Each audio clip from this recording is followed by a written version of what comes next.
connecté la semaine dernière, mais il n'y avait personne. Ah, tu enregistres là? Oui. Là, j'enregistre. Ouais. Là, c'est enregistré.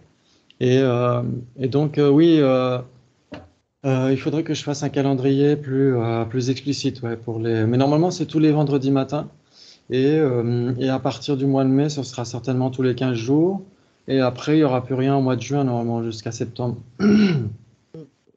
Donc, on va essayer d'avancer un peu, mais peut-être faire un résumé de ce qu'on a fait jusque-là. On a fait Vaibhashika, Sutrantika, et on est dans les Dans les Chittamatra. Chittamatra, les merveilleux Chittamatra. C'est notre école préférée. C'est mes préférés. Très bien. Et donc, un tenant Vaibhashika, c'est quoi alors? C'est quoi la définition? Euh, Une petite révision. C'est un adepte du Hinayana qui n'accepte pas Autocognition, c'est ça que tu veux dire? qui n'accepte pas l'autocognition. Oui, très bien. Ok, donc c'est un tenant du véhicule fondamental, donc un tenant plus qu'un pratiquant, qui accepte que les objets extérieurs ont une existence véritable et qui n'accepte pas l'existence, qui n'accepte pas l'autocognition. Ouais. Ok. Et les deux vérités chez les Vaibhashikas, c'est quoi? Alors, les deux vérités chez les Vaibhashikas. Alors, la vérité conventionnelle, c'est tout ce qui peut être mis en morceaux, n'est-ce pas? C'est ça. Oui. Et lorsqu'on ne peut plus, lorsqu'on est au stade ultime et qu'on n'y arrive plus, à ce moment-là, c'est la vérité ultime, c'est-à-dire voilà. Les instants de conscience et les particules insécables. Particules insécables et les instants de conscience. Ouais. Et les phénomènes incomposés, ouais. Et les phénomènes incomposés, qui sont, oui, au nombre de 3, l'espace incomposé, les cessations, et les vraies cessations, et peut-être autre chose, je ne sais plus. Oui, les cessations analytiques et cessations non analytiques, ouais. Voilà, ça fait 3. 3. Et d'après Jamyang Shepa, chez les Vaibhashikas du Magadha, il y a aussi l'incité. Ils vont considérer qu'il y a l'incité qui est aussi qui fait partie des phénomènes incomposés. C'est vrai que ça pose question parce que comme pour eux, le non-soi, ça reste une négation affirmative. Ça pose question. Mais bon, ça, voilà, c'est juste à savoir. Ensuite, les Sotrantika. Sotrantika, c'est quoi alors? Alors, c'est les impermanents, c'est ceux qui exercent une fonction. Ouais. Eux, ils acceptent l'autocognition. Oui. Et ils font partie également du véhicule fondamental. Ok. Ouais. Très bien. On pourrait dire un Sotrantika, c'est un tenant du véhicule fondamental, du Pratimokshayana, qui accepte aussi bien les phénomènes extérieurs qui ont une existence véritable que l'autocognition. Ouais. Voilà. On pourrait dire ça.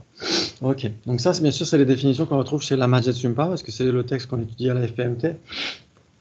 Mais ce serait intéressant de comparer avec les définitions données par Kensho Jime Wangpo ou d'autres auteurs. Ça pourrait être intéressant. Ok, donc les Sotrantika, surtout ceux qui suivent le raisonnement, c'est surtout ceux-là qui sont étudiés chez les Gelugpa. Et donc, les vérités ultimes, comme vous le savez, c'est quoi? C'est ce qui a une fonction. Voilà, exactement. Et les vérités conventionnelles? Ben, c'est les permanents. Voilà, les permanents. Qui n'ont pas de fonction. Voilà, exactement. Et un Chittamatra, c'est quoi alors? Un tenant Chittamatra. Alors, c'est un mahayaniste d'abord. Mahayaniste, évidemment, qui considère que les phénomènes extérieurs n'existent pas parce qu'ils sont, comment dire, Ils sont la même entité avec la conscience. Oui, ça, ils sont, oui. Très bien. Ok. Donc, un tenant mahayaniste, ça veut dire qu'il accepte le non-soi des phénomènes et qui considère que les phénomènes n'existent pas à l'extérieur. Très bien. De la conscience.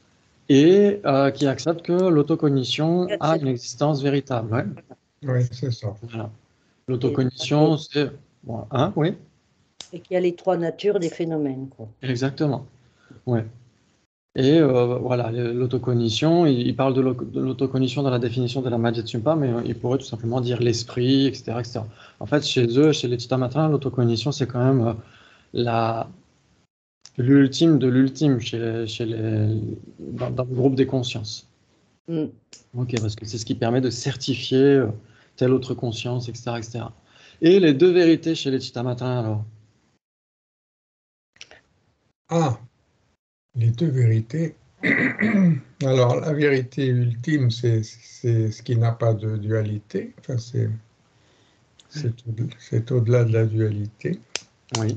Et la vérité conventionnelle, c'est le fait de prendre les phénomènes extérieurs pour existants de leur propre côté, alors que finalement, ils sont... Je crois que c'est à partir des trois natures qu'on peut dire, quoi. Ah, je ne sais pas si ça a à voir avec les trois natures. La nature parfaitement établie, c'est la vérité ultime, qui Oui. elle a une Alors après, il y existence. a, La nature dépendante, elle a une existence ultime, mais c'est une non, vérité. et les imaginaires, c'est les non existants et les permanents. Très bien, waouh. Ok, donc vous avez Mais la quand même pas vérité mal. ultime, c'est ce qui permet la libération ou l'éveil, quoi, pour eux, c'est ça.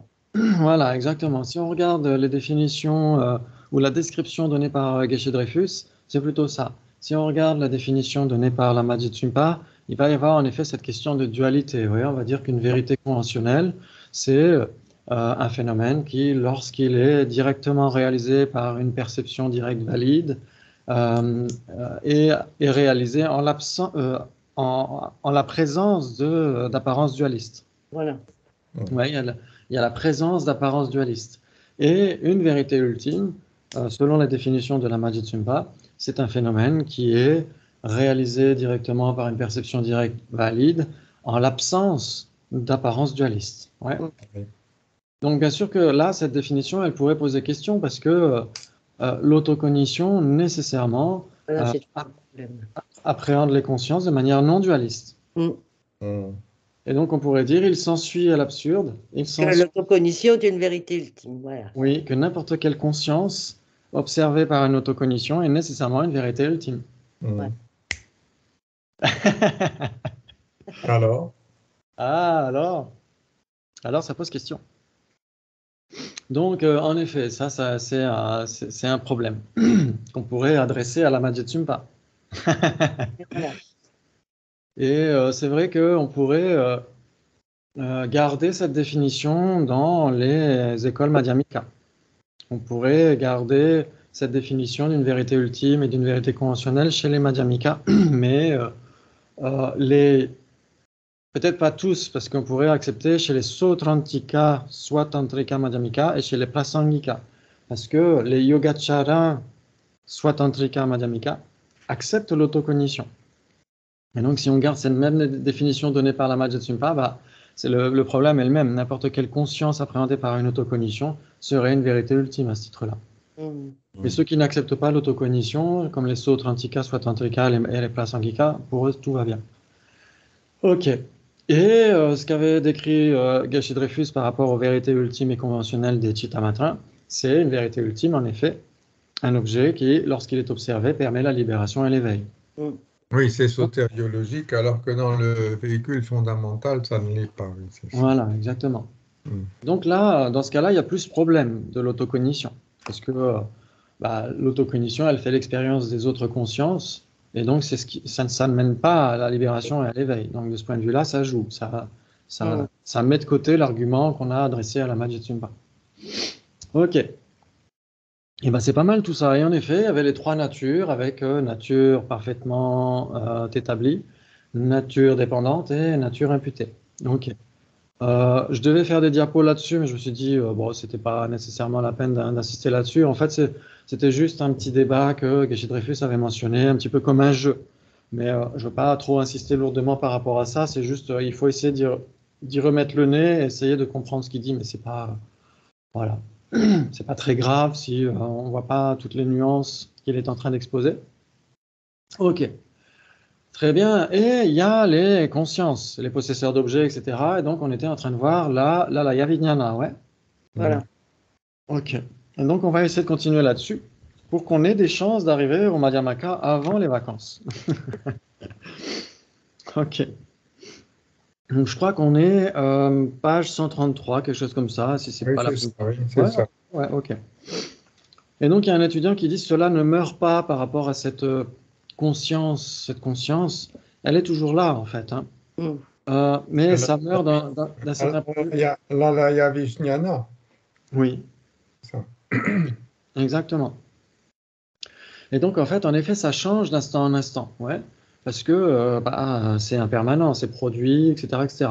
Mais c'est stable, en fait, c'est constant, c'est ça que ça veut dire. C'est-à-dire que du point de vue bouddhiste, être impermanent et ne pas durer, c'est pas équivalent. Oui, oui. Voilà, très bien.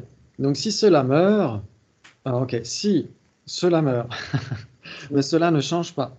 Enfin, disons que oui, cela change de moment en moment, mais la Laya Vijnana, étant une conscience complètement subliminale, au fond, ne change pas. Donc elle est constante, c'est ça qu'il veut dire. Elle change de moment en moment, mais elle ne change pas radicalement de vie en vie. C'est toujours plus ou moins la même chose, puisque ce n'est pas grand-chose. Elle n'est pas permanente, elle change de moment en moment. Si elle était permanente, ce serait un Atman, ce serait un soi, Mm. d'une certaine manière. C'est impermanent, mais c'est constant, puisqu'au fond, ce n'est pas grand-chose. C'est une conscience complètement subliminale et qui doit être assez semblable chez un éléphant, chez un homme ou chez un dieu, etc. Dès qu'il y a une conscience qui a un contenu, c'est différent et c'est déjà une conscience opératrice. C'est là où on a cette distinction entre les consciences opératrices et les consciences non opératrices. Une conscience opératrice a un objet, C'est ça. on pourrait dire. Donc c'est sûr que après parler de conscience sans objet, ça fait un peu bizarre, surtout pour Ariana Nagarjuna, parce qu'avoir un sujet sans objet, ça fait un peu bizarre. Mais ici, on est chez les Chittamatra. Chez les bizarres, on est chez les bizarres. Oui, exactement. Et C'est donc, lui ça. on est chez les alambiqués. C'est ça. Ouais. Et il y a un étudiant qui dit que l'on parle des six consciences, je veux bien, mais comment prouve-t-on l'existence d'Alaya Vijnana? Mm. Et donc, Geshe Dreyfus dit il y a 8 preuves. 8 preuves. Après, est-ce que ce sont des preuves valides? Là, c'est autre chose. Mais il y a 8 preuves. Il dit je vais en énumérer une ou deux. Que se produit-il au moment de l'évanouissement? On perd conscience, mais l'esprit ne s'arrête pas. Quel est cet esprit subliminal qui est là? Mm. Eh bien, l'Alaya Vijnana. Et donc l'étudiant dit, est-ce qu'il y a conscience? Oui, les personnes qui pratiquent le yoga du rêve et du sommeil savent que l'on peut devenir conscient, bien sûr, des rêves, mais qu'on peut ensuite pousser la méditation jusqu'à transformer le sommeil en méditation. Donc, dans le sommeil, même sans rêve, donc le sommeil profond, il y a conscience. Bien sûr, c'est une conscience complètement subliminale, mais c'est une conscience qui est néanmoins là. Donc, dans l'évanouissement, dans le sommeil sans rêve, il y a conscience, mais conscience non opérative ou non opératrice, puisqu'il n'y a pas d'opération du tout. Et qu'est-ce que c'est? Ben, c'est là la Vijnana, ou au moins une conscience très subtile qui est là et qui est probablement toujours présente. Donc, nous, on dira dans les tantras supérieurs, par exemple. Dans les tantras supérieurs du point de vue prasangika, il n'y a pas besoin de la Laya Vijnana. On peut très bien dire que c'est la conscience mentale extrêmement subtile, ouais. Oui, le continuum de conscience aussi. Exactement. Ça se renvoie à ça, de toute façon. Oui, exactement. Le continuum de conscience et au moment du sommeil profond ou même au moment de la mort, il y a la conscience la plus subtile en fait au moment de la mort, mais elle est plutôt inattentive, elle est plutôt neutre, ouais, d'une certaine manière. Parce qu'on ne réalise pas ce qui se passe. Donc, est-ce qu'elle a un objet? D'après Vénérable Geshe Gensen, il doit y avoir certainement un objet. Donc, l'objet de la conscience du moment de la mort, on pourrait dire, c'est une forme de clarté, une forme de vide, d'une certaine manière.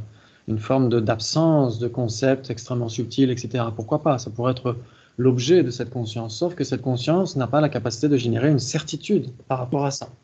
Donc, c'est pourquoi elle est inattentive. Ouais. Mais elle est censée avoir un objet malgré tout. Donc, qu'une conscience soit inconsciente ou subconsciente, etc., je mets des guillemets parce que ce n'est pas nécessairement la même chose que dans la psychologie occidentale. Donc, une conscience subliminale, qu'elle soit latente, qu'elle soit subtile, etc., en général, ça peut impliquer qu'elle est un objet. Ouais. Mais cet objet n'est pas certifié, donc elle est inattentive. Voilà, on dira ça. Alors que eux, les Chittamatra disent elle n'a pas d'objet, elle n'est pas opératrice. Et donc, qu'est-ce que c'est si c'est une conscience sans objet d'une certaine manière? Eh bien, c'est là, il y avait rien là, c'est ça qu'ils vont dire. Ok. Ok, qui est là? Ok. Lors de nos états de veille, on ne s'en aperçoit pas, parce que les consciences opératrices se produisent continuellement et que notre attention est prise par ces consciences. Nous ne réalisons pas la présence de cet état de conscience subliminal. Si cet état de conscience subliminale n'existait pas, il n'y aurait pas de conscience au moment de la mort. Et donc, il n'y aurait pas de conscience qui effectue la réincarnation, la renaissance. Pourquoi? Parce que les consciences opératrices dépendent d'objets pour opérer sur les choses. Elles ne peuvent faire la liaison entre les deux vies. Il faut quelque chose qui ne dépende pas des objets extérieurs, et c'est là la Yavignana. Ok. Donc des objets extérieurs, entre guillemets, puisqu'on parle des Chittamatra. Donc il y a un autre raisonnement, il y a ce qu'on appelle dans le bouddhisme le Nirodha Samadhi. Donc c'est pas Mirodha, c'est Nirodha. N-I-R-O-D-H-A. Nirodha, ça veut dire la cessation, ouais. Et là, c'est Samadhi, mais on peut dire en général, on dit Nirodha Samapati. C'est un peu similaire, c'est l'absorption de cessation. Donc là, ils ont mis l'obtention de la cessation, mais je pense que c'est une erreur des transcripteurs. Parce que absorption, obtention, de loin, ça fait un peu pareil. Donc c'est l'absorption, le samadhi ou le samapati, c'est pareil, de cessation, hein? Nirodha. Ok. Donc ça, on en parle un petit peu dans l'Abhisamayalankara, vous vous souvenez? On est passé assez vite là-dessus. Il y en a qui considèrent que c'est un composé non associé, il y en a qui considèrent que c'est une conscience, etc., etc. Par exemple, les Vaibhashika considèrent que c'est un composé non associé, cette absorption de cessation. Ok. Et eux, bien sûr, les Chittamatra vont dire c'est une conscience, c'est l'alaya vijnana, qui est dans un certain état. Lorsqu'on atteint ce stade accessible seulement aux Aryas, on obtient un état d'arrêt complet de toute sensation, de toute reconnaissance ou identification, de toute conception. Dans cet état, y a-t-il conscience? Pour les Vaibhashika, non, par exemple. Il n'y a pas de conscience. Peut-être même pour d'autres écoles, il faudrait vérifier. Y a-t-il conscience? S'il n'y a pas de conscience, comme l'affirment les Vaibhashika, le problème est qu'alors la personne est sans conscience. Comment se fait-il alors qu'elle soit encore en vie? Ouais. Ah oui, il lie vie et conscience, alors forcément. Oui. C'est-à-dire que si la conscience s'arrête, si le continuum de conscience s'arrête, bah, on n'a plus d'être conscient en fait, hein, on n'a plus d'être vivant, d'être conscient. Donc ça pose question en fait. Les Chittamatra vont dire bah, il faut quand même qu'il y ait un continuum de conscience même quand les autres consciences s'arrêtent. Oui. Les consciences opératrices, celles qui ont des objets. Et donc ils vont dire bah, c'est la conscience subliminale, l'alaya vijnana, qui fait le lien entre avant l'absorption des cessations et à la sortie de cette absorption des cessations. Donc comment se fait-il alors qu'elle soit encore en vie, cette personne? Donc c'est cet état de conscience subliminale qui est là, à l'état manifeste, au moment de l'absorption de cessation. Ce n'est pas la cessation au sens de nirvana, hein, c'est une absorption particulière chez les Aryas, où il n'y a plus d'identification, il n'y a plus de conscience opératrice, etc. etc. Donc c'est un peu, ça ressemble au nirvana. Mais ce n'est pas le nirvana. Donc c'est une méditation spéciale qui arrête toute sensation et toute conception. Si la conscience s'arrête, comment peut-elle repartir? Ouais, mais ça c'est un argument qui est assez faible. Hein. Parce que déjà chez les Sautrantika, vous vous souvenez, on se posait la question, quand on s'endort, où va la conscience visuelle? On disait c'est pas manifeste, etc. Ouais. Elle est sous forme de graine, tout simplement, sous forme de potentiel. Donc c'est le potentiel qui fait la liaison entre la conscience visuelle avant de s'endormir et quand on se réveille. Donc, c'est pas vraiment un problème, en fait, cette absence de conscience. Cette conscience devient une graine. Le seul problème que ça pose, c'est que une conscience devient un composé non associé.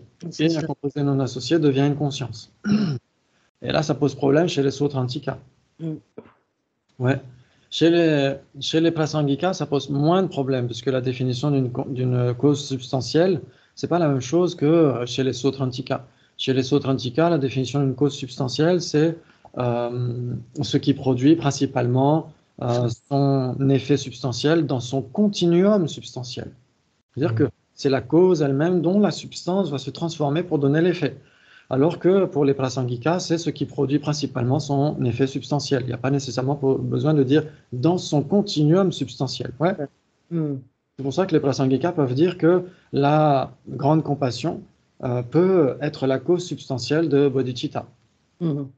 La grande compassion, c'est un facteur mental. Bodhicitta, c'est une conscience principale. Et donc, un facteur mental peut être la cause substantielle d'une conscience principale. Ça ne pose pas de problème chez les Prasangika. Mais pour les autres, oui. Parce que leur définition d'une cause substantielle pose problème pour eux. Et donc là, c'est un petit peu le même principe chez les Sautrantika. Si on dit qu'une conscience donne comme effet substantiel un composé non associé, ça pose problème. Et que ce composé non associé, qui est une graine ou un potentiel, ensuite, quand on se réveille, engendre une conscience visuelle, etc., ça pose problème aussi. Donc c'est pourquoi peut-être les Chittamatrins sont plus subtils à ce niveau-là. Ils disent il faut que ce soit une conscience d'une certaine manière. Les consciences plus grossières s'effacent, laissent place à la conscience plus subtile qui, elle, fait le lien. Et dans ce cas-là, c'est peut-être plus cohérent pour eux. Pourquoi pas? Très bien. Nous avons vu que pour chaque conscience, il faut au moins deux conditions, une condition principale et une condition précédente. Oui. Ouais. Alors, en général, c'est plutôt trois, mais là, il en faut au moins deux. C'est ça qu'il dit. Au moins deux, ça peut vouloir dire trois. Oui. Donc, une condition principale et une condition précédente. Condition principale, qu'est-ce que c'est ça? Normalement, ça peut être la condition dominante. Je crois que c'est ça que ça veut dire. Condition souveraine. Ouais. Et c'est pas l'objet. Ouais. Ah non, c'est pas l'objet, puisque... Et donc, par contre, la condition antécédente ou la condition précédente, en effet, c'est le moment de conscience immédiatement antérieur. Ouais. Donc là-dessus, on est d'accord. Ouais. Très bien. Donc la condition précédente, c'est toujours un moment de conscience. Donc chaque moment de conscience doit être précédé d'un moment de conscience et être suivi d'un autre moment de conscience. Ça, les Sautrantika ont du mal avec ça. Par contre, les Chittamatrins y arrivent. Pour établir la continuité, il nous faut imaginer une conscience subliminale très subtile, l'alaya vijnana, n'est rien d'autre que ça. Donc les Yogacaras ajoutent en parlant à leurs adversaires, vous nous critiquez quand nous parlons d'alaya vijnana, mais vos textes en parlent aussi sans la nommer. Ils font référence au texte qui parle de Bhavanga, avec un H toujours, B-H-A-V-A-N-G-A, Bhavanga. Ou au texte des tantras, parce que dans les tantras, c'est pareil, on a toujours la continuité de la conscience ne s'arrête jamais. Oui, c'est ça. La conscience la plus subtile. Et donc forcément, c'est tentant d'appeler cette conscience la plus subtile, cette conscience de claire lumière innée, de l'appeler Alaya Vijnana. Exactement. Parce qu'elle est neutre aussi d'une certaine manière. Hein. Ouais, il y aurait beaucoup de choses à dire là-dessus, en effet. Donc d'où la démonstration par les Écritures et le raisonnement de l'existence de l'alaya vijnana. Donc ça fait partie des preuves énoncées par les Chittamatrins. Mais bien sûr, ce sera réfuté par les Prasangika tels qu'ils sont interprétés par les Gelupa. Ouais. Ok. Étudiant, j'ai cru comprendre auparavant que d'un moment de conscience à un autre, rien ne se passait. Si rien ne se passe, il y a fin d'un premier moment, puis début du deuxième. Est-ce qu'il y a là un intervalle? Donc là, ça pose question, hein, parce que là, on commence à aller au-delà de l'analyse conventionnelle. Et on commence à aller dans l'analyse ultime. Ouais. Et donc, forcément, là, c'est difficile de trouver quoi que ce soit. Donc, la réponse, donc, est-ce qu'il y a un intervalle? Non. Parce qu'à ce moment-là, il y aurait un autre moment. C'est d'ailleurs bien ce genre de questions que vont poser les Prasangika. Les Madhyamika vont poser des tas de questions. Les moments ont-ils une durée ou pas? Se touchent-ils ou pas? Et voilà. Donc en effet, là, on passe là, on n'est plus dans la recherche conventionnelle de ce qu'est la conscience. On est dans une recherche ultime. Et là, forcément, c'est impossible de trouver quoi que ce soit. Ouais. Très bien. Donc là, il va parler des graines. Parce que, comme Gyan Jamyang Shepa le dit, les graines et l'alaya vijnana sont une même entité, mais des isolats différents. Oui. Ouais. Donc il nous reste à parler des graines qu'alaya vijnana supporte. Elles sont le contenu de l'alaya vijnana et sont de 3 sortes. Les graines de type similaire, c'est ce qui faisait que, vous vous souvenez, on parlait de... Tout le monde voyait la même chose. Ouais. Voilà, exactement. Très bien. Les graines de la vision du jeu, et les graines qui proviennent de la dénomination. Donc, on va les appeler les graines de la verbalisation. Ouais. Ouais, c'est ça, exactement. Très bien. Les graines de type similaire d'abord.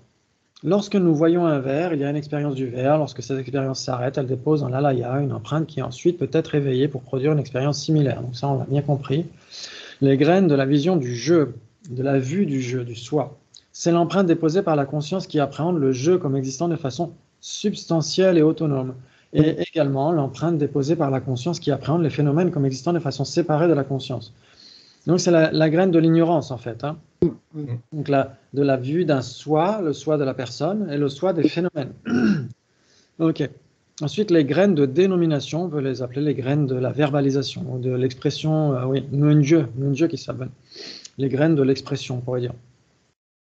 Ce sont elles qui viennent de notre habitude continuelle de donner des noms. Ouais. Donc, parce qu'on avait vu qu'il y avait ce non-soi plus ou moins grossier des phénomènes, l'absence de dualité. Ouais. Oui, oui. Et associé à ça, il y avait le fait que la table, vu qu'elle n'existe pas à l'extérieur de la conscience, elle n'est pas de manière, elle n'est pas par nature propre, elle n'est pas intrinsèquement la base de dénomination du terme table. Ouais. Et donc forcément, les Chittamatrins, ils ont ça à l'esprit quand ils parlent de ça, les graines de la verbalisation. Ça veut dire que c'est quand même, on a l'habitude de dénommer table, temple, personne, etc., etc. Et avec les graines de la saisie du soi, on a l'impression que c'est naturellement comme ça, que la table, par nature, est la base d'imputation de la table. Ouais, du terme table. Donc c'est un petit peu comme ça que ça joue en fait chez eux. Donc ces 3 possibilités de graines coopèrent pour produire la vision des choses que nous avons. Donc en effet, il y a la graine qui va germer pour donner la table et la conscience qui appréhende la table. Il y a la graine qui va germer pour dire qu'on l'appelle table, on va l'appeler table spontanément. Et il y a la graine du soi qui va en plus faire en sorte de donner l'apparence pour la table d'être intrinsèquement la base d'imputation du terme table. Ouais. Et donc forcément, tout ça, ça agit en même temps. Ok. Donc ces 3 possibilités de graines coopèrent. Ok. Lorsque je vois ce verre d'eau, il y a une graine de type similaire qui éclot, mais en même temps une graine provenant de la vision du soi éclot.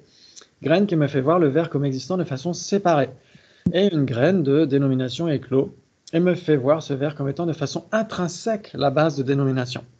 Donc ces 3 sortes de graines coopèrent pour produire la vision que nous avons des choses, qui est donc une vision complexe. Très bien. Donc la dualité qui est le résultat de la graine de la vision du soi n'existe pas, alors que le verre dont la vision est produite par la graine similaire existe, non pas séparé, mais comme reflet de la conscience. Donc voilà, ils ne sont pas totalement nihilistes à cause de ça. Notre conscience des choses est une conscience essentiellement composite, en ce sens qu'elle est le résultat d'éléments divers qui coopèrent pour produire la vision des choses que nous avons. Ok, donc ça c'est... voilà. Et c'est parce que notre vision n'est pas correcte que nous souffrons. Donc ça c'est l'explication de Cittamatrins de notre souffrance. Elle est polluée par ces empreintes de la vision du soi qui nous fait appréhender de façon constante les objets comme existant extérieurement. Par la pratique des voies, on peut affaiblir ces potentialités jusqu'à ce qu'on les élimine complètement. Et jusqu'à ce que la vue que nous avons des objets comme existant séparément disparaisse complètement. Très bien, très bien, très bien. Ok. Donc on peut continuer. Là, on est à page 136. L'étudiant dit, est-ce pour cela que le jeu est si difficile à ébranler? Réponse, disons que c'est à cela que l'idée de la 7e conscience en effet correspond. Vous vous souvenez, le mental affligé, ouais. Ouais. L'idée du soi est vraiment très difficile à ébranler. C'est pour cela qu'on la constitue en conscience séparée. l'attachement à différents objets est plus facile à ébranler. On peut imaginer que l'on n'est pas attaché à certaines personnes, mais il est difficile d'imaginer que l'on n'est pas attaché à soi-même. Ok. En fait, la septième conscience, dit l'étudiant, c'est la conscience mentale qui a un objet particulier, le soi. Réponse, oui. Donc c'est tout à fait ça. L'objet d'observation, c'est la Laya Vijnana. Et la façon dont cette conscience appréhende la Laya Vijnana, c'est comme en disant il y a un soi autosuffisant et substantiel. Ok. Étudiant, que l'objet soit différent, je vois, mais je ne vois pas en quoi cette conscience est différente de la conscience mentale. La réponse, c'est qu'elle n'est pas opératrice. Elle n'a pas besoin d'objet. Donc c'est ce qu'on disait tout à l'heure. Son appréhension demeure de façon constante. Quoi que vous fassiez, vous avez en vous cette appréhension du jeu. C'est pour cela que dès qu'un événement se produit, tout ce qui se produit autour de vous est polarisé autour du jeu. Parce que l'appréhension est là et polarise complètement votre champ de conscience. Et les consciences mentales qui se produisent sont arrangées justement par cette conscience qui est la plus stable, qui est plus stable que les autres consciences mentales. On peut imaginer que l'on est sans attachement pour... quoi Non.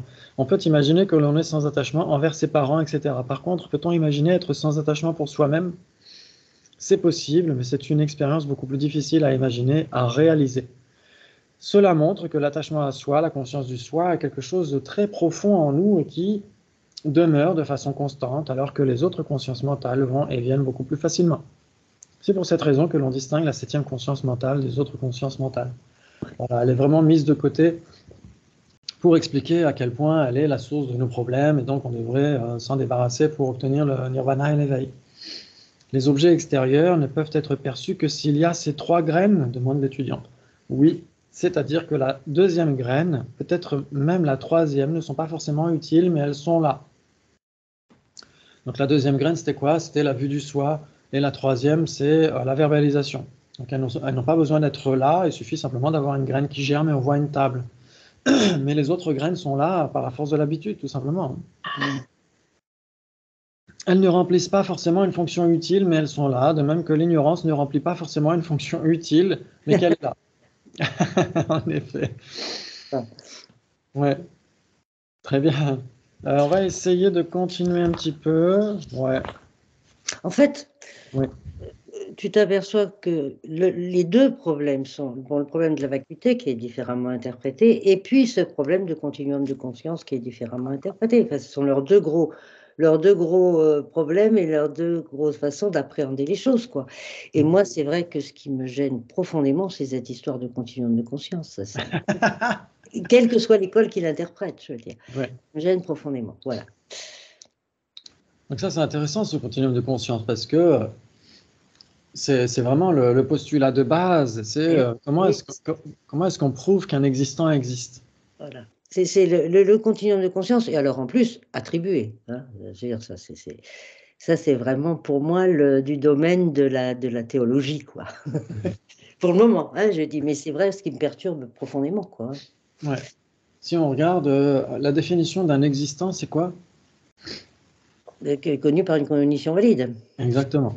Donc ça veut dire que n'importe quel existant doit être connu par une cognition valide. Donc ça veut dire qu'il y a l'objet et le sujet. C'est ce que dit Arya Nagarjuna dans le Vaidalya Prakarana, dans l'un des 6 traités dialectiques sur la vacuité.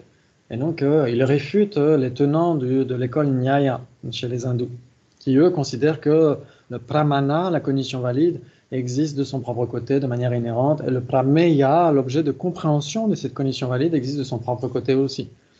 Et lui, il dit les deux existent de manière mutuelle, en dépendance mutuelle. Donc on a nécessairement, si on a un prameya, un objet de compréhension, c'est qu'on a nécessairement une cognition valide, un pramana, qui fait l'expérience de ça. Tout à fait. Et donc cette expérience qui certifie l'existence des objets, et implicitement qui certifie son existence. Parce que, comme on le voit chez les Prasangika, il n'y a pas besoin d'autocognition pour prouver qu'on fait l'expérience, nous, en tant que sujet, d'un objet. Il n'y a pas besoin de l'autocognition. Mais c'est implicite. Dès l'instant où il y a un objet, c'est qu'il y a nécessairement un sujet. Donc en se souvenant de l'objet lui-même, implicitement, on peut se souvenir du sujet qui a fait l'expérience de l'objet. Ouais. Donc on a nécessairement objet et sujet qui vont en même temps, en fait. même si cette relation n'est pas intrinsèque, hein, la dépendance n'existe pas de manière intrinsèque. C'est ce que va dire Arya Nagarjuna dans le chapitre 10 du traité du milieu, entre le feu et le combustible. Et donc la dépendance entre le feu et le combustible n'existe pas de manière intrinsèque. Et ça, on peut l'appliquer à tout le reste. Mais elle existe conventionnellement, cette dépendance. Donc ça veut dire que si on a un objet, on a nécessairement un sujet. C'est-à-dire que s'il y a le nirvana et l'éveil, c'est-à-dire qu'il faut qu'il y ait quelqu'un qui fasse l'expérience de ça. Oui, non. Voilà, pour moi, c'est non. Pour moi, c'est non. Pour moi, c'est pas compréhensible. C'est-à-dire que si la vacuité est effectivement l'existence non inhérente, il y a une existence non inhérente de la conscience, de toute façon, et elle est elle-même le résultat de cause et condition au même titre que l'objet, voilà, pour moi, le sujet, mais le même résultat de cause et condition. Donc, cette observation qui se fait dans les absorptions méditatives, elle est le résultat d'une conscience qui n'est pas parvenue, pour moi, à la vacuité totale.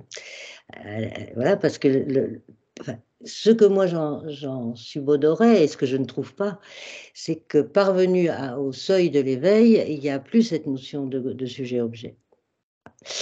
C'est-à-dire que le sujet présumé, celui qui se présume sujet, tombe dans cette grande interdépendance. Voilà. Il n'est plus sujet, il n'y a plus. Voilà. C'était ça mon but. Évidemment, je ne le trouve pas. Évidemment, je ne le trouve pas. Alors, du point de vue de l'expérience, ça, nécessairement, ça existe. Ce que tu es en train de décrire. Et ça existe, mais si tu veux, c'est certifié en dehors des absorptions méditatives par un récit, enfin, c'est certifié, donc par une conscience, ok? Mais quand on dit, au-delà de l'apprentissage, et quand on dit, bah, ouh, là, Gluck, c'est l'éveil, pour moi, Gluck, c'est l'éveil, il n'y a plus personne pour faire l'expérience. Ah, d'accord. Et moi, c'était ça, ce que j'avais bêtement compris de Nagarjuna. Donc, je m'aperçois que ce n'est pas ce que j'ai compris, ce qu'il dit. Et ça me perturbe beaucoup. Bon, on peut continuer. Ouais. C'est vrai que c'est intéressant parce que c'est vrai qu'Arya Nagarjuna, il est tellement... pour moi, c'est l'un de mes maîtres racines. Hein. Il est dans mon arbre de refuge. C'est lui qui m'a amené à faire ses études, de toute façon. Hein, parce que il me semblait justement qu'il disait ce que cette espèce de prémonition, j'en sais rien. Bref, et que finalement, c'est pas exactement ça qu'il dit. Quoi. Alors il le dit quand dans sa strophe d'hommage au traité du milieu, cette strophe d'hommage qui dit « Je rends hommage au plus grand des orateurs, celui qui enseigne que dans la production dépendante il n'y a ni cessation, ni production, ni aller, ni venue, etc., etc. » Là, il est en train de parler de l'expérience de l'Arya en réalisation directe. Tout à fait. Alors, mais si tu veux, dans ce que j'ai entendu, en tout cas, surtout sur le Tathagata, moi c'est à partir du Tathagata que j'ai pété les plombs, parce que dans ce que j'ai entendu du Tathagata, moi je suis tout à fait d'accord pour les expériences méditatives et le récit post-méditation. Mais à partir du moment où la chose est réalisée véritablement, c'est-à-dire qu'il n'y a plus besoin d'expérience méditative, puisque tu es en permanence, entre guillemets, dans ce que tu appelles cette expérience méditative, alors là, pourquoi il y a un continuum de conscience, quoi? Ça ne sert à rien. Non, ça ne sert à rien. Sinon, alors, qu'il y ait des renaissances jusqu'à ce que ça soit complètement purifié. Ça, je l'entends aussi, tu vois. Mais c'est à partir du moment où c'est soi-disant entièrement purifié, c'est-à-dire où c'est l'état de Bouddha, ce qu'ils appellent l'état de Bouddha, je ne vois pas pourquoi il y a autre chose que le Svabha Vikakaya. Voilà. Je ne vois pas ce que vient foutre le Jnana Dharmakaya ici. Il y a l'omniscience, il y a les deux, il y a le conventionnel et l'ultime en même temps. Le conventionnel, peu importe, on n'est plus dans le conventionnel. À partir du moment où on est en Svabha Vikakaya, on n'est plus dans le conventionnel. Et qu'est-ce que vient faire cette association des deux? Elle vient faire qu'il y a ce continuum de conscience subtile qui est une omniscience, machin. Et c'est là que moi, ça... Enfin, on ne va pas passer l'heure là-dessus, c'est intéressant. Et c'est là que moi, ça ne va pas. Ouais. Si on dit qu'il ne restait plus que le Swabhavikakaya, le Swabhavikakaya, il est, du point de vue de ces deux aspects, il y a nécessairement des arguments pour prouver le Jnana Dharmakaya, la continuité de la conscience qui est associée à ce Swabhavikakaya, ce corps de nature de l'éveil. Si on prend l'aspect de vacuité, parce que le Swabhavikakaya, c'est la vacuité de l'esprit du Bouddha, ouais. C'est la vacuité naturelle, c'est-à-dire que l'esprit a toujours été Voilà. dénué d'existence inhérente. Donc la vacuité de l'esprit. Si c'était la vacuité et qu'il n'y aurait pas l'esprit, ça veut dire que ce serait la vacuité. Ça veut dire que la forme et le vide seraient des entités séparées. C'est-à-dire que la vacuité survivrait à l'esprit du Bouddha, la vacuité de l'esprit du Bouddha. C'est-à-dire que la vacuité de la table survivrait à la destruction de la table. Non, pas survivrait. Est-ce qu'on aurait un Swabhavikakaya? Ouais. Pas survivrait, se fondrait. On aurait le Swabhavikakaya sans le Jnana Dharmakaya. C'est-à-dire que ce serait le Swabhavikakaya de qui? Ce serait la vacuité de quoi? Ce serait la vacuité, point, barre, de personne. La vacuité de personne. La vacuité de personne, ça veut dire que c'est une nature ultime qui ne serait pas d'une même entité avec quoi que ce soit. Parce qu'elle serait séparée de tout le reste. On revient à Dieu alors. On revient ou à la vacuité absolue de Dolpopa, par exemple. Moi, je suis, enfin, voilà, mais ça viendra, hein, mais pour le moment, je suis plus que perplexe. Voilà. Parce que si on dit il ne reste plus que la vacuité, de ce point de vue-là, à ce moment-là, ça poserait question. Ça veut dire que ce serait la vacuité de rien, en fait. Ce serait la vacuité, mais de rien. Alors que c'est toujours la vacuité de quelque chose. C'est toujours la vacuité de l'existence inhérente d'un phénomène. Non? Oui. Et si on parle du second aspect de Swabhavikakaya, c'est l'abandon des voiles. Ouais. C'est l'incité de la conscience du Bouddha qui est totalement libérée de ses voiles. Et donc ça, c'est le second aspect du Swabhavikakaya, c'est les cessations des objets d'abandon. Et donc c'est les objets d'abandon dans quoi? De qui? D'une conscience. Oui. C'est-à-dire qu'on ne peut pas dire que, imaginons, si on prend le point de vue des Vaibhashika, les Vaibhashika ils disent que quand le Bouddha obtient le paranirvana, il cesse d'exister. Ouais. Et donc ça, ce serait le même principe, ce serait le paranirvana de qui alors? Parce que la personne a cessé d'exister. D'une ignorance, si tu veux. Ouais. Dans la mesure où le monde conventionnel est absolument construit par l'ignorance, voilà. Ah bon? Ah oui. Ah bon? Pas chez les Vaibhashika, puisqu'ils ont des petits morceaux de molécules et des moments de conscience. Mais je chez pense... les Prasangika non plus, en fait. Hein, une table n'est pas établie par l'ignorance. Comment une table n'est pas... Et une table est établie par l'ignorance comme existant de manière inhérente, comme n'étant pas que le résultat de causes et conditions. Voilà, exactement. Une table inhérente est établie par l'ignorance. Ouais. Mais Voilà, la table n'est pas établie par l'ignorance. Non, mais donc, ce qui veut dire qu'il y aurait, effectivement, à ce moment-là, on dirait que ce serait un grand réservoir de causes et conditions. Et donc, il y aurait une existence. C'est ça que tu es en train de me dire. Oui, mais ça, j'y ai pensé aussi. Ça, j'y ai pensé aussi. On dira que même ce réservoir de causes et conditions ne peut pas être désigné comme étant cela au moment de l'absorption méditative. C'est ça qu'il faut voir. C'est qu'au moment de l'absorption méditative, rien n'est affirmé, rien n'est réfuté, etc. Il n'y a ni affirmation, ni réfutation, etc. C'est juste la vacuité qui est réalisée directement. Voilà. Mais même elle n'est pas désignée comme étant la vacuité. C'est au-delà des concepts. Oui, c'est ça, c'est que là, il n'y a plus de concept. Sinon, on est toujours dans un concept. Qu'on dise il y a quelque chose ou il n'y a rien, c'est un concept. Exactement. Donc ça veut dire qu'au moment où il y a cette absorption méditative d'un arya, enfin ce qu'on peut en imaginer, hein, moi je ne l'ai pas, mais j'imagine ce que ça peut être, d'après ce que dit Arya Nagarjuna, etc., c'est qu'il n'y a ni aller, ni venu, ni production, ni cessation, etc., etc. Et donc, il n'y a ni identité, ni altérité. Il n'y a même pas, il y a rien de tout ça. Donc ça veut dire que du point de vue de l'expérience du sujet, il n'y a pas cette altérité entre la vacuité et la conscience qui fait l'expérience de la vacuité. Ouais. Elle revient en post-méditation. Exactement. Et même, on peut dire, elle continue d'exister. Cette altérité entre le sujet et la vacuité d'un point de vue extérieur. Voilà. C'est-à-dire que même au moment même où l'Arya fait la réalisation directe de la vacuité, lui-même ne ressent pas la distinction objet-sujet. Mais ça ne veut pas dire qu'elle n'existe pas. Ah. Ouais. Par exemple, on pourrait dire un Arya qui n'est pas un Bouddha. Un Arya qui n'est pas un Bouddha, quand il est en réalisation directe de la vacuité, de la table, est-ce que la table apparaît? Non. Elle n'apparaît pas. Est-ce que ça veut dire qu'elle est inexistante pour autant? Ben, elle est existante pour une cognition valide, mais une cognition valide, c'est vide d'existence inhérente. Exactement. Ouais. Mais qu'une cognition valide soit vide d'existence inhérente n'empêche pas qu'elle existe conventionnellement. Oui, au contraire, ça Ouais. prouve son existence Ça conventionnelle. prouve son existence conventionnelle, tout à fait. Exactement, exactement. Donc ça veut dire que, en effet, l'aria qui est en réalisation directe de la vacuité de la table n'appréhende pas la table. Mm. Ça ne veut pas dire que la table n'existe pas. Ben là, c'est pareil. L'aria qui est en réalisation directe de la vacuité n'appréhende pas la distinction objet-sujet. Ça ne veut pas dire que ça n'existe pas. Mm. Ça veut tout simplement dire que ça sort de son champ de conscience. Oui, oui, oui. Mais conventionnellement, ça existe. Et conventionnellement, ça existe puisqu'une conscience ne peut pas être une vacuité. Une vacuité est permanente, c'est une simple absence, et une conscience ne sera jamais cela.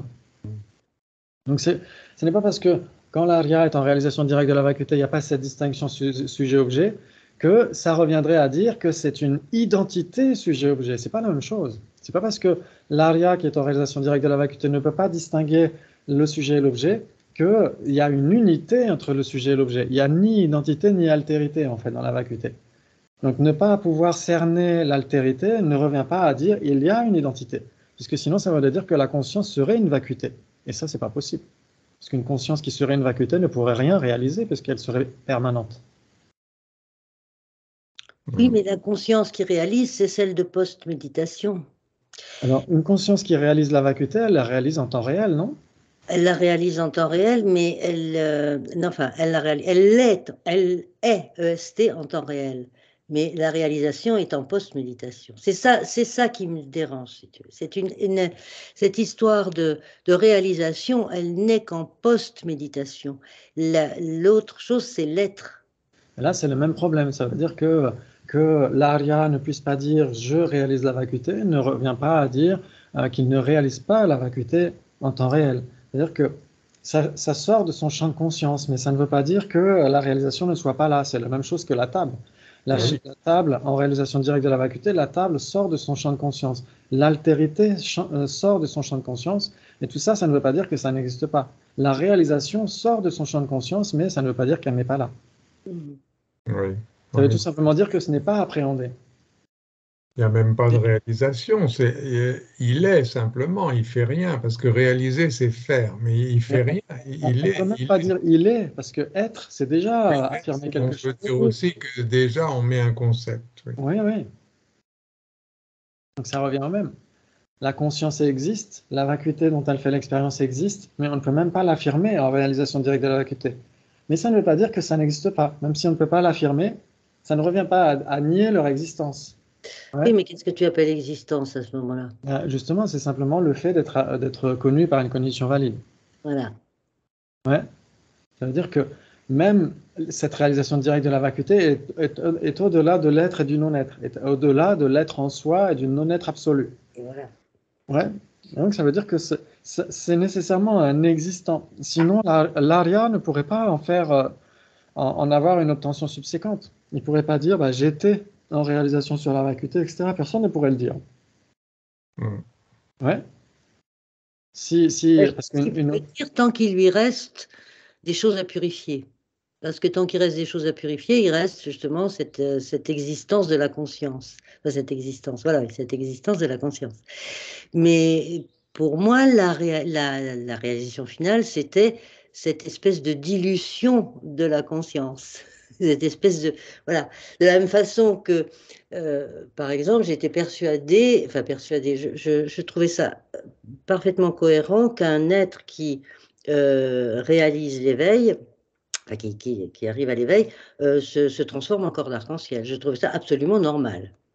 Enfin, logique, cohérent. C'est-à-dire qu'il reste des agrégats quand les choses sont totalement réalisées, ça me paraissait très bizarre. D'accord. Alors en effet, quand les choses sont réalisées, il peut rester encore des agrégats contaminés jusqu'à un certain point de vue. Et ensuite, il y a des agrégats mais non contaminés. Oui, enfin bon, écoute, je ne veux pas empêcher l'enregistrement avec tout ça. Mais...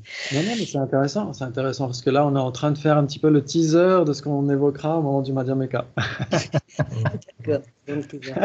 Non, et c'est vraiment ce qui, au niveau du Tathagata, m'a complètement perturbé, quoi. Hein. Moi, le Tathagata, le Bouddha est une personne, pour là, ça ne va plus, quoi.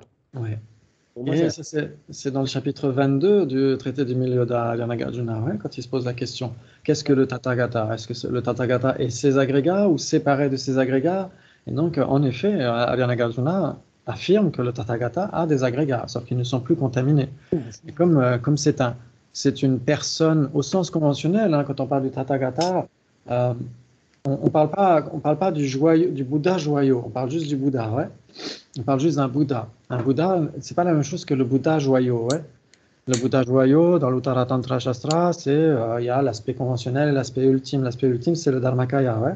Ah oui, mais pour moi, le Bouddha, c'est le Bouddha joyeux ou c'est rien du tout. Ouais. Enfin, je m'entends, du tout, je m'entends. Voilà. C'est vrai que le Bouddha joyau n'est nécessairement pas une personne. Le Bouddha joyau ultime, le Dharmakaya. Le Dharmakaya, c'est l'esprit du Bouddha. Et aucun Bouddha, aucune personne n'est son esprit. Ouais. Donc l'esprit n'est nécessairement pas une personne. Mais en même temps, le Tathagata est désigné en dépendance de cet esprit, de ces corps de forme. Parce qu'il n'y a pas que le Dharmakaya, c'est ça qui est important, hein. Le Dharmakaya tout seul ne sert à rien aux êtres. C'est le Rupakaya, le corps de forme, qui permet aux êtres d'être un enseignement, des instructions, des conseils, un soutien, etc., etc. Mais le Dharmakaya tout seul, il n'est utile à personne, à part au Bouddha lui-même. Mais encore, si c'était que pour lui, il pourrait simplement obtenir la libération et ça lui suffirait largement. Mais pourquoi est-ce qu'il veut obtenir le Dharmakaya? Parce qu'il va être omniscient et savoir exactement quoi enseigner, à qui, comment, pourquoi, etc., etc. Ouais. Et pour enseigner à quelqu'un, il faut avoir une manifestation aux yeux de ces personnes, aux oreilles de cette personne. Et donc... Non, mais là, on est dans un processus qui, pour moi, pour le moment, est un processus théologique très, très, voilà, très similaire à d'autres processus théologiques.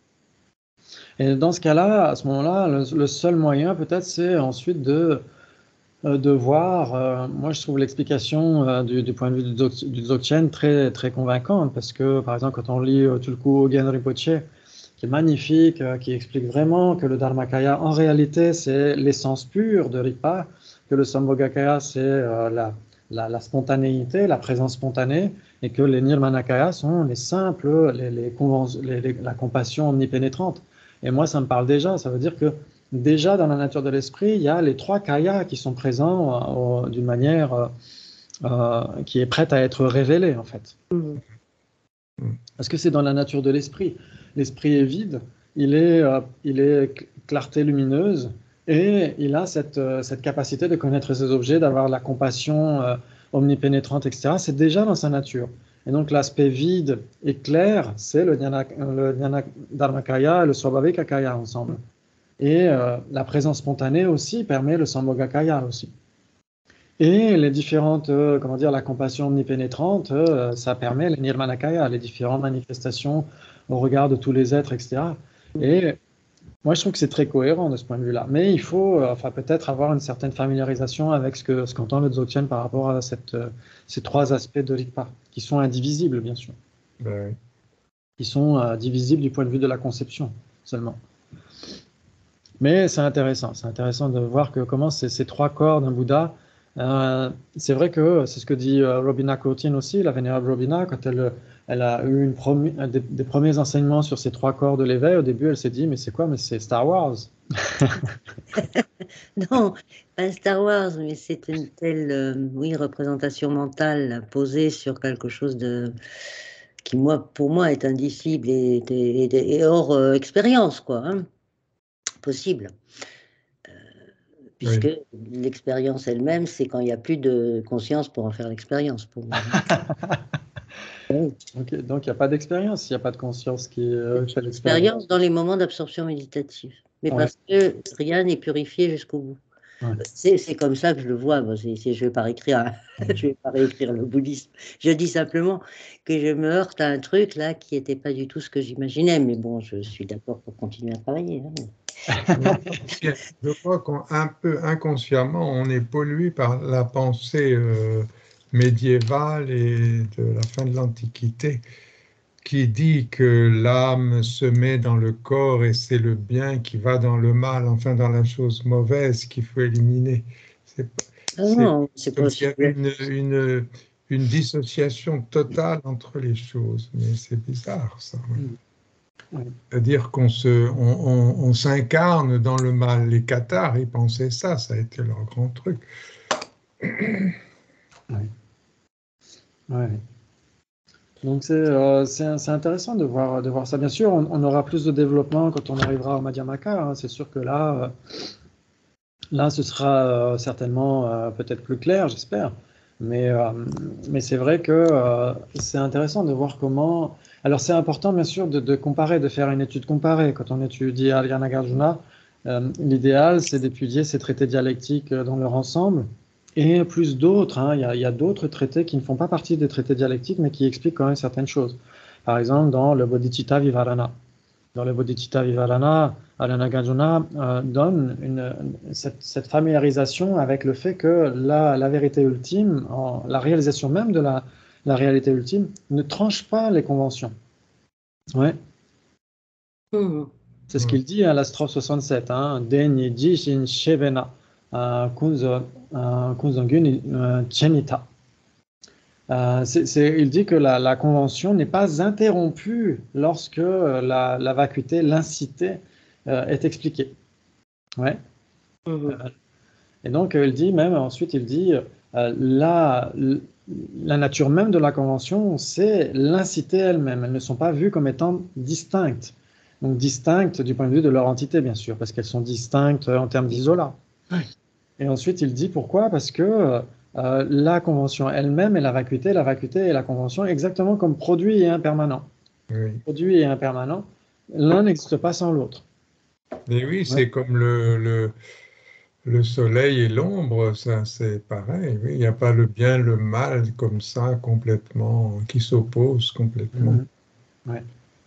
Et donc, quand on dit ensuite que dans le Tantra, le Dzogchen, etc., le Mahamudra, etc., ou même dans les sutras, hein, que l'esprit réalise sa propre vacuité, ça ne veut pas dire que l'esprit devienne sa propre vacuité.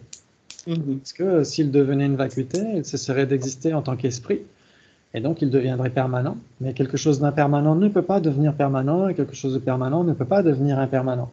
Ouais. Et donc la conscience ne peut pas devenir la vacuité. Parce que si la conscience devenait la vacuité, la vacuité ne serait plus la vacuité de l'esprit, parce que l'esprit cesserait d'être la conscience, cesserait d'exister. Et l'esprit lui-même deviendrait une vacuité, deviendrait une absence, une simple absence d'existence inhérente. Mais ce serait une absence d'existence inhérente qui n'aurait pas de base qualifiée. Elle existerait comme ça dans l'espace. Elle ne serait plus la vacuité de l'esprit, puisque l'esprit cesserait d'exister en tant qu'esprit. Il deviendrait quelque chose de permanent. Donc il y aurait certains arguments assez flagrants par rapport au fait que même si la conscience réalise sa propre vacuité, la conscience ne devient pas sa vacuité pour autant. Le fait que l'altérité entre l'objet et le sujet cesse d'être appréhendée ne revient pas à dire qu'il y ait une identité. Ouais. Et ça c'est important. Ouais. Très bien, en tout cas bravo, ça c'était vraiment intéressant. Donc on essaiera de continuer, on était à la page 136 je crois. Donc 136, oui 136, oui. D'accord, donc on essaiera de voir ça vendredi prochain. Et puis si vous avez des interrogations, des échanges comme aujourd'hui, n'hésitez surtout pas, ça me fait bien plaisir. Merci beaucoup, à tout à l'heure pour la révision. Ouais, au revoir. Salut.